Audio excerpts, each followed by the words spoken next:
Okay, I'm going to throw up an image on the screen, and the second you see it, I want you to just bark out what it is. Here it comes. And you just tell us exactly what is it? The Leaning Tower of Pisa. Exactly. I mean, this thing's iconic. Everyone knows what it is. Everyone has seen stuff about it. You know, its popularity has been noted also. If you Google Leaning Tower of Pisa, not right now. If you Google it, you're going to see all kinds of pictures of people, you know, putting themselves into it and pretending that they're holding it up, like this couple right here. You know, that is a common thing you're going to find if you Google Leaning Tower of Pisa. Obviously, some people hold it up with maybe a little less effort than that, like this man right here. Now, some people wonder, how did it come to be leaning? Well, right now the police are looking for this man for most likely starting the whole thing. Now, some people have gotten crazy creative with this Leaning Tower of Pisa. Like one individual has made it portable to be able to be put in his backpack and taken around with him. Another individual turned it into some food that they can enjoy. And isn't that crazy creative? Then someone even said, you know what, forget about us, let's get the pets involved in this whole thing. And here is their dog holding up the tower. Okay, one of my favorites of all time is this individual goes to Italy on his vacation. He gets one shot with the Leaning Tower of Pisa, and this is what happens. This is what happens. It's a total fail. So here's what he did. So he put it on the internet. Big mistake. He put it on the internet and said, I need some help with those who know how to Photoshop. Can you get me to be holding up the Leaning Tower of Pisa? So here's one help that he got through the whole thing. They tipped it down to him. Someone else said, you know, let's just shift this thing a little bit and make it be so that he can hold it up that way. And this is what they did. One of my favorites is this person, absolutely no mercy with him. Let's just move your arm over there.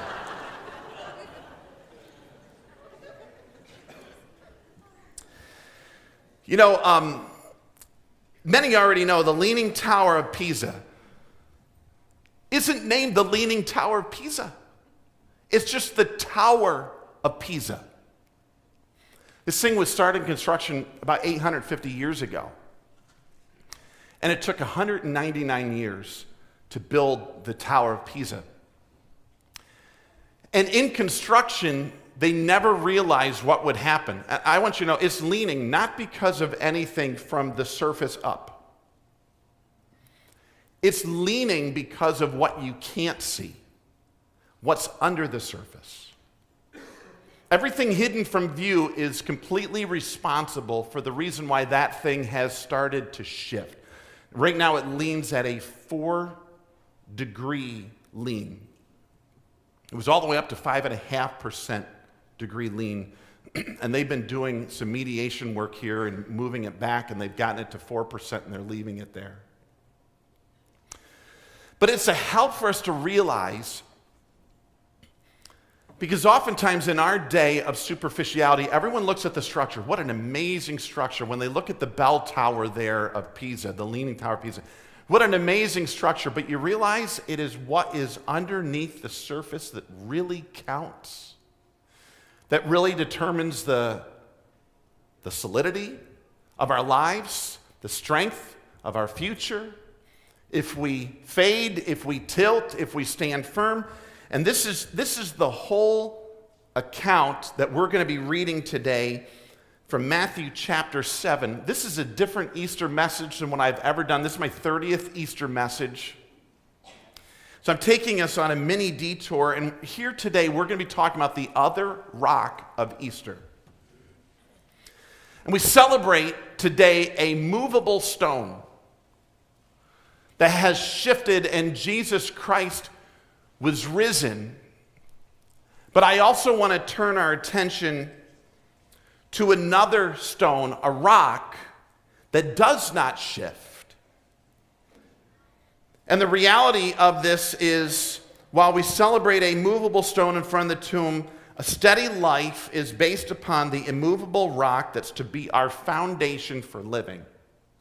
So I'm going to read for you this account of Jesus. I'm going to tell you a little bit about it, and then I'm going to give you two truths, and then we're going to finish up this morning. So here's how it works in Matthew chapter 7, 24 to 29. It says, "Therefore, everyone who hears these words of mine and puts them into practice is like a wise man who built his house on the rock. The rain came down, the streams rose up, the winds blew and beat against that house, yet it did not fall, because it had its foundations on the rock. But everyone who hears these words of mine and does not put them into practice is like a foolish man who built his house on sand.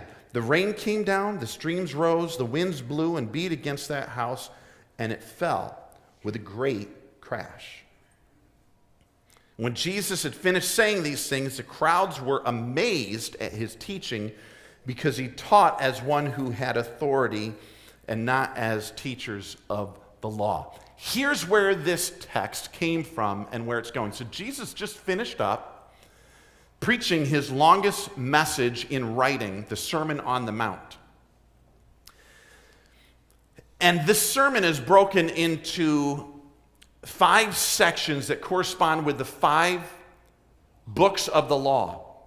The books of Moses, so Genesis, Exodus, Leviticus, Numbers, and Deuteronomy. And essentially, when Jesus ended up preaching the Sermon on the Mount, he is telling people, I am the new Moses.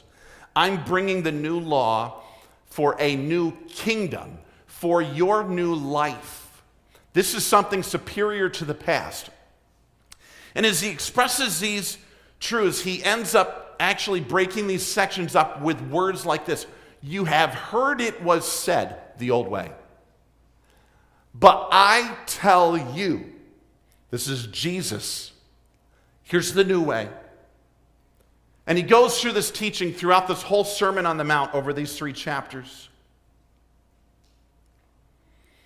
And following this long message, Jesus ends up with what we just read, the very picturesque analogy that's the defining mark, friends, of not what we want people to see, the tower, what's really most important for holding us up, the foundation. That's where Jesus goes. You know, our society puts all the emphasis on the structure, everything about the surface, what people see. Jesus finishes his message by putting the emphasis on what's underneath the surface, what people don't see. I'm going to give you these 2 truths about this, and then we're going to hammer it home here at the end. Here's number 1. The mark of wisdom isn't information, but obedience. It's obedience. So there's 2 exact phrases almost in Matthew chapter 7. It's verses 24 and 26. I'm going to pop them up on the screen for you. Look at these verses. They're almost identical, except for a couple words. It says, he who hears these words of mine and puts them into practice.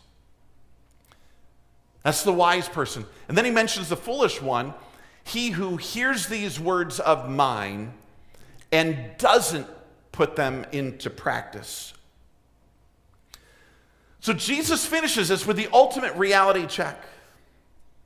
The solidity of our foundation is based upon obedience to what Jesus says. And so in this passage, he's contrasting the Pharisees that knew everything about the law with those who practiced it personally in their attitudes and behavior. And I'm going to tell you, when I was growing up in church,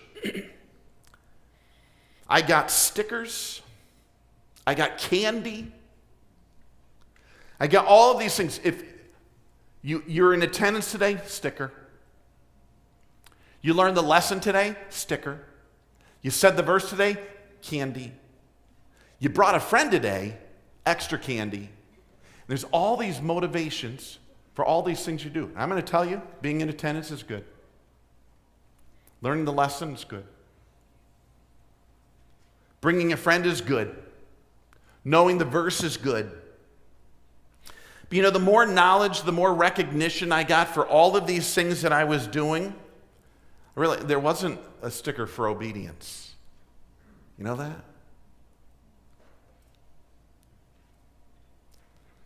You know, all of my attendance, my knowledge, my doing sword drills. You remember the sword drills back in the day? Memorizing. The more knowledge, the more recognition, the more sense I got that I was spiritual. I've arrived. Everyone's recognizing me for what I'm accomplishing and for what I understand. I was doing it. I was reaching my destination with God. But you know what? These things were all what is on the surface. No one talked about the subsurface. Where I really was, what was really going on in my heart, if I was really taking in and living it out through my life, no one saw my foundation. Now, there is a euphoria that comes when we learn more. And I enjoy it as well. When the light bulb goes on and we get a sense of accomplishment, we debate with others. We can teach others. We may now know more than others. So when I went to college, there's freshman, and then after freshman is? Sophomore, yeah. I don't know if you know it, but sophomore is made up of two words in the Greek. Sophos, which actually also comes from the Latin. And here's what it means. It's this idea of exclamation of praise. It's an applause or congratulations, oftentimes associated with someone who knows things or has accomplished things or has said things well. So sophos, congratulations, you have learned things. The second part of the word, moros. Guess what word we get in the English for that? Moron. Congratulations, you know something, moron. Isn't that really encouraging? Sophomore. It's almost what Jesus is saying here. Congratulations, you know something. But that's not the end. That's your structure. That's from the surface up. Where is your heart? Where is the obedience? Where's the follow through? Where's the reliance on Jesus Christ? And you know, there's a real self-deception because I've been there time and time again. There's this big self-deception because I now grasp this. I know it. I can repeat it. I can tell others. I can debate others and win. That now I'm spiritual. Here's the verse that says there's a self-deception in that. It's James 1:22. Because James says, be doers of the word and not hearers only. Would you say the last part with me? Deceiving. Self-deception. I know it. I know it. I heard it. And James says, you know, there's a tremendous self-deception in that euphoria. I've got it down. I can take others on. The little catchphrase I give you here this morning, I think Jesus would get across. Information is cheap. Obedience is priceless. Especially today, about everything is at your fingertips. You can just Google, hey, what is this? What is that? What does the Bible say about this? Boom. It's just rattling off to us, you know, and information comes quickly. Obedience is priceless. Putting it into practice, acting on and living out the words of Jesus are invaluable. It's like the old story of the preacher who came up and he preached his message on a Sunday morning, and everyone thought, boy, that's great, and they left. The next Sunday, the pastor got up and preached the identical message again. And of course, people start wondering, did he know he did that last week? And then they leave. The third week, the preacher gets up, tells the same exact message. And then some people are like, what is up with pastor? The fourth week, the same message. And finally, a guy says, I need to talk to him. He pulls him aside and says, Pastor, do you realize that you have preached the same message for 4 weeks? And the pastor said, yes. And I'm going to keep on preaching it until we start doing it.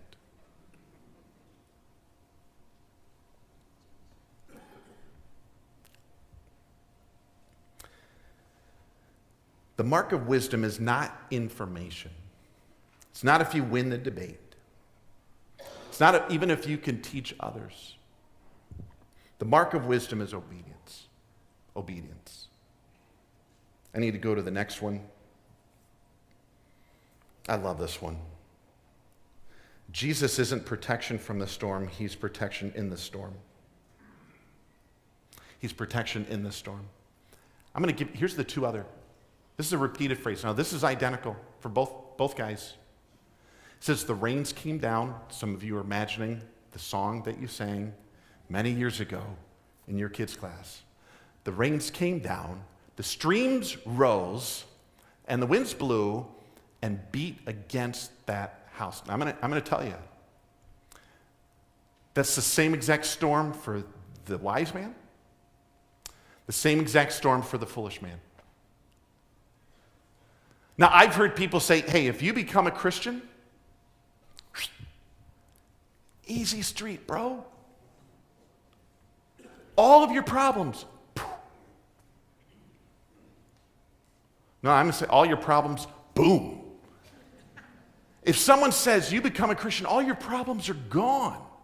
I'm going to tell you, either they have no idea about the Christian life, none, or else they're just a liar. And they're trying to sucker you in. Because the truth is, and even as said elsewhere in Scripture, the rain comes down on the just and the unjust. And we could take the roaming mic and go through this room to people that believe in Jesus, and we're going to say, hey, has this been easy street? And there's going to be some people that stand up and say, you know what? I went through tough times with my kids. I went through job loss. I went through health issues. I lost a loved one. And so the reality of following Jesus and obeying Jesus is not that the storm won't come. It's not protection from the storm. It's Jesus' protection in the storm. It's that he does never leave. He never forsakes. He's always there. And the ultimate revealer of where we truly are is the storm. Pressure, water, heat, these things reveal what's going on subsurface. That was the case with the Leaning Tower of Pisa. There was soft ground, and the weight of it just caused it to be able to start to tilt and tilt and tilt almost indetectably, until over time we began to see this thing's moving in the wrong direction. And what reveals our hearts are challenges. One has said, trials don't make a person. Rather, they reveal what a person's made of.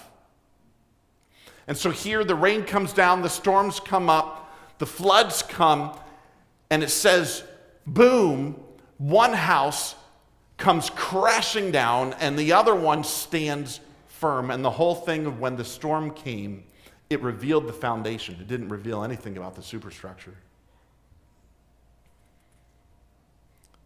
Let me give this last one. And this is where the rubber meets the road. The test, number 3, the test begins at the end of the message.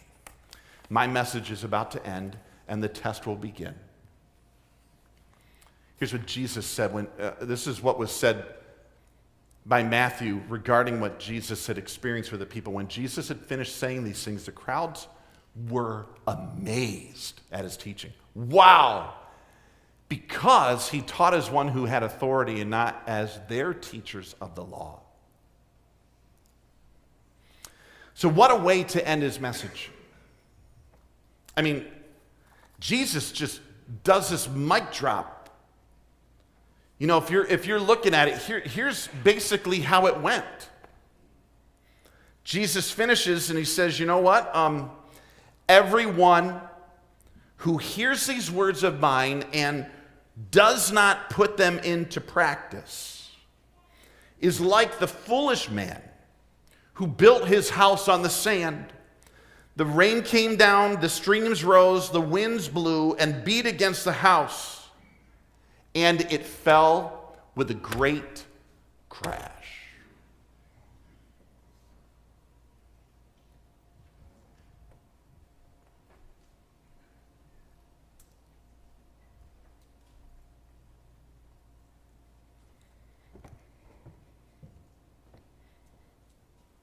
What a way to end the message, huh? But I'm not done. He just dropped the mic. And he got him thinking, what am I? What's my foundation? Am I in sand? Am I in rock? When the storms come, what does it reveal about me?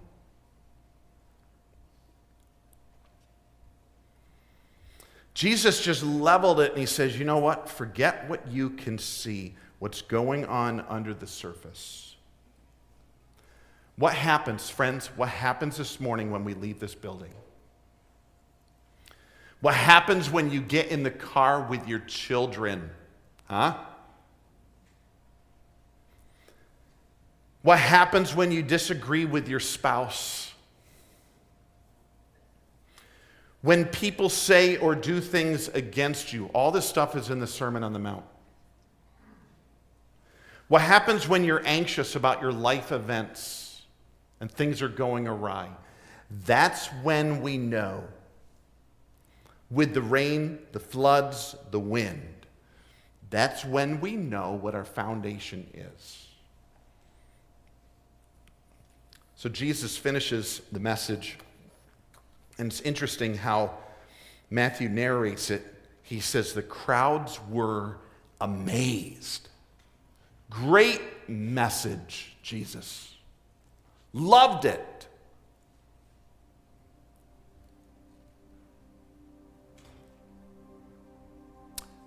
Here's where it's at. Jesus was teaching for transformation, not inspiration or information. Everyone loves an attaboy.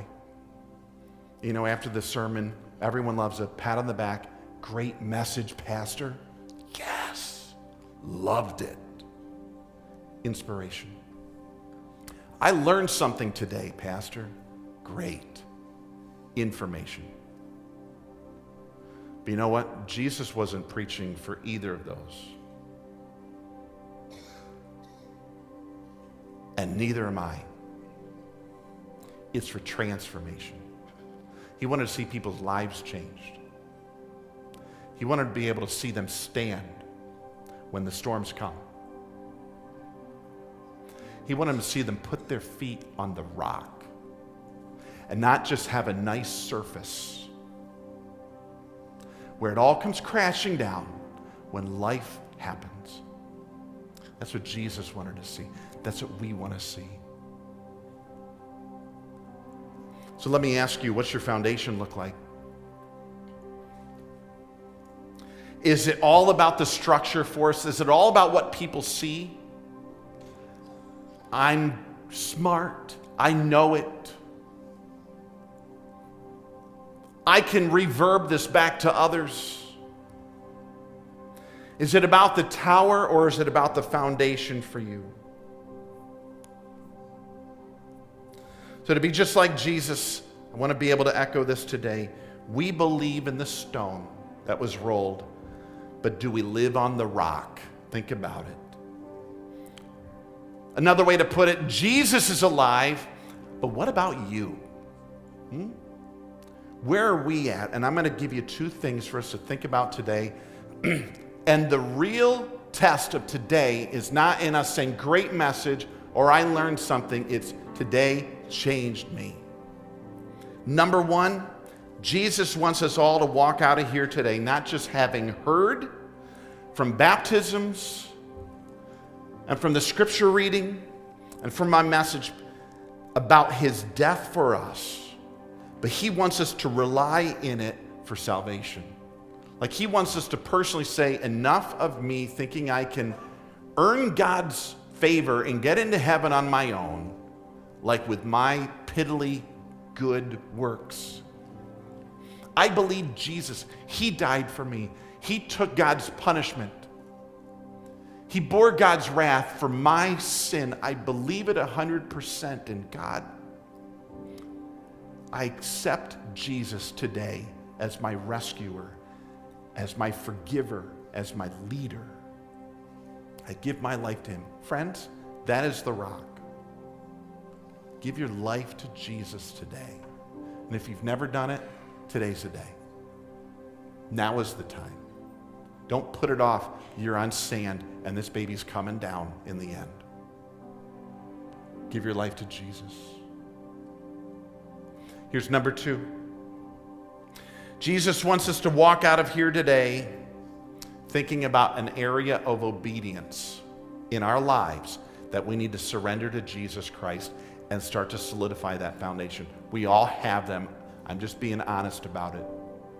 We all have areas of obedience with our words, with our attitudes, with our actions, our responses. We all have them, and Jesus wants us to come to grips with those and realize it's not enough to know.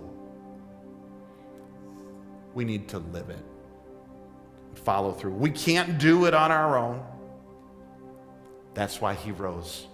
He's given us the power to live for him through Jesus Christ and his death for us. Would you stand with me? We're going to sing in just a moment one more song of where we put our foundation. But with your eyes closed, maybe right now you need to pray and say, God, I know my life has been on sand. I know I have been trusting in me, my works. The fact that I'm in church this morning is maybe I threw a bone in your direction and you're going to now let me into heaven. But I know it's only through Jesus that he died for me. God, I believe. I give my life to you. I don't want to build on sand anymore. I want to build on the rock. If you've never come to grips with that reality, would you pray that to God right now? I'm a sinner. I need Jesus. I need forgiveness. I want to get off this stinking sand and give my heart to him and stand on the rock. Pray that, would you? Right now. Even right now.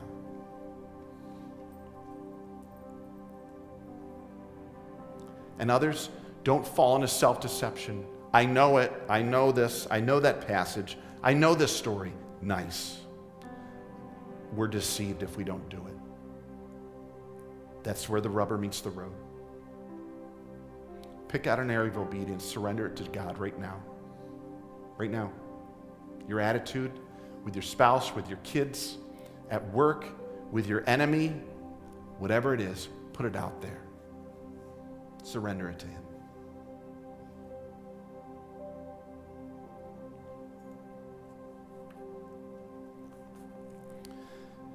God, thank you. In a world of sand, there's a rock. It's Jesus. And we can stand.